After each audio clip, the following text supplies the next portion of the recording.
Deployed to England aboard the Royal Mail ship Queen Elizabeth and serving in combat as part of the 8th Fighter Command from October 1943 to May 1945, the 365th Fighter Group, commonly known as the Hellhawks, participated in operations that prepared for the invasion of the continent and supporting the landings in Normandy, as well as the subsequent Allied drive across France and Germany. An article from the March 2004 edition of Combat Aircraft stated, "Thunderbolt veterans who fought on the European continent in the final year of World War II feel that their contribution has been forgotten." The article cites retired Colonel James L. McWhirter, who flew with the 365th Fighter Group, and said, "People don't know we were there. Air-to-ground action wasn't glamorous, and it attracted very little attention." Until this black and white film was discovered in a French archive, standard texts on the airfield at Beaulieu barely knew of the existence of the fighter group during what was the most crucial period of Operation Overlord and the liberation of Europe. One who gave much was Colonel Bill McChesney. Bill eventually found himself with the 365th Fighter Group when it was activated in 1943 and was assigned a Thunderbolt P-47C for his advanced training. When asked about his thoughts on first seeing a Thunderbolt, also known as the Jug, he remarked it was big all over, but he loved the plane because it was fast and powerful. The new P-47D made available for the fighter group in Europe included minor improvements in the fuel system, engine subsystems with a jettisonable canopy. The 365th relocated to Royal Air Force Station Beaulieu in Hampshire, also known as United States Army Air Force Station 408, located about 2 miles west of the village of Beaulieu.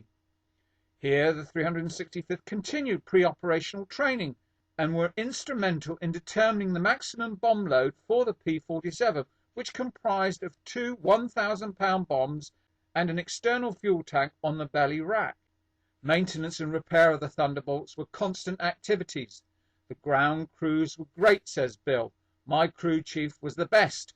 I always let him tell me what he thought about our Jug's problems and airworthiness. I trusted him with my life.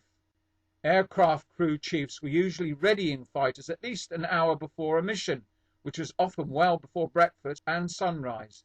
During this period, armament loads and ordnance were checked, and engines were run to ensure proper oil pressure and magneto operation.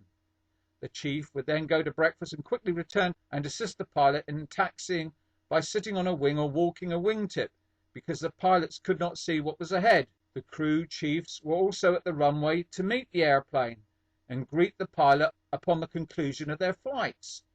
After a briefing on damage from the pilot, the maintenance personnel would inspect the P-47 and quickly see to its repair and servicing in order to ensure it was again operational as soon as possible.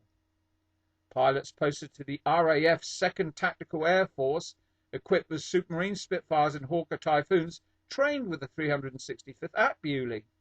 Colonel Ray Stecker assumed command of the 365th Fighter Group in June 1944. A West Point All-American athlete, he learned to fly P-47s at Beaulieu, and in the post-war period eventually attained the rank of Brigadier General in the U.S. Air Force Reserve. Major John Murphy was Deputy Commander of the Hellhawks. He was a 110% West Point man and a great leader and pilot. Murphy had no fear.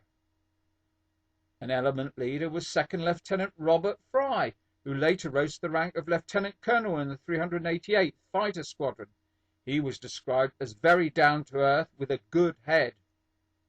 The 365th initiated combat flying with the 9th Air Force on the 22nd of February 1944 when Major Kofi downed a Focke-Wulf 190 over France. Bill McChesney flew his first mission as a wingman in red flight during the first week of March 1944. Later that month, he went on leave to nearby Southampton. Over the period of the next 2 months, the 365th Squadrons gradually converted from the role of escorting 8th Air Force heavy bombers, such as the Boeing B-17 Flying Fortress and Consolidated B-24 Liberator, to their new fighter bomber mission. During the transition, Hellhawk pilots attacked bridges, airfields, marshalling yards, and heavy gun positions in preparation for the Allied invasion of the continent. On the 6th of May, 4 pilots from the 365th made a test attack on 4 V-1 ski sites to assess the effectiveness of very low-level attacks. 3 of the 4 hit their targets and inflicted enough damage to knock them out of action for several months, with no loss of aircraft. This helped settle a debate about the most effective way to attack these sites and helped to prove that low-level fighter-bomber raids were far more effective than heavy or medium bomber attacks. However, the bulk of the campaign was still conducted by the larger aircraft. The pace of operations was increasing. Excitement was in the air. On the 3rd of June 1944, ground crews painted black and white invasion stripes on the Thunderbolts. By 0300 hours on the morning of D-Day, red-eyed crew chiefs were standing by their already serviced P-47s. The first flight briefing took place at 0430. Shortly after dawn, Bill and 7 other 365th P-47s strafed enemy positions beyond Red Sector on Omaha Beach. George J. Wagaski Jr. was sent as a replacement pilot to the 365th Fighter Group in March 1944. On D-Day, his unit was assigned to cut road and transportation links behind the German beach defences in Normandy. Assigned to fly on Lieutenant Robert L. Snipes' wing, he carried 3 500-pounds slung under the P-47, with one on the centre line in place of the drop tank. Wagaski was frustrated to find upon takeoff that the left bomb fell off on the runway at Beaulieu. Nevertheless, Ed flew combat missions on D-Day, through the breakout from the beachheads and the rapid advance across France, as well as into the Battle of the Bulge. On the 7th of June, the 365th, 366th and 368th groups flew 467 fighter-bomber sorties over 35 missions, with many squadrons flying over 4 missions on the same day. These missions were carried out south of the Aurore River to support the troops fighting on the Normandy beaches. Their aim was twofold: protect the ground forces from enemy air attack and destroy any and all obstacles on the ground that prevented Allied forces from advancing. The effective isolation of the battlefield using air support meant that the Allied landings soon secured a beachhead 75 miles wide and 20 miles deep. By this time, personnel at Beaulieu were already packing for a move to France.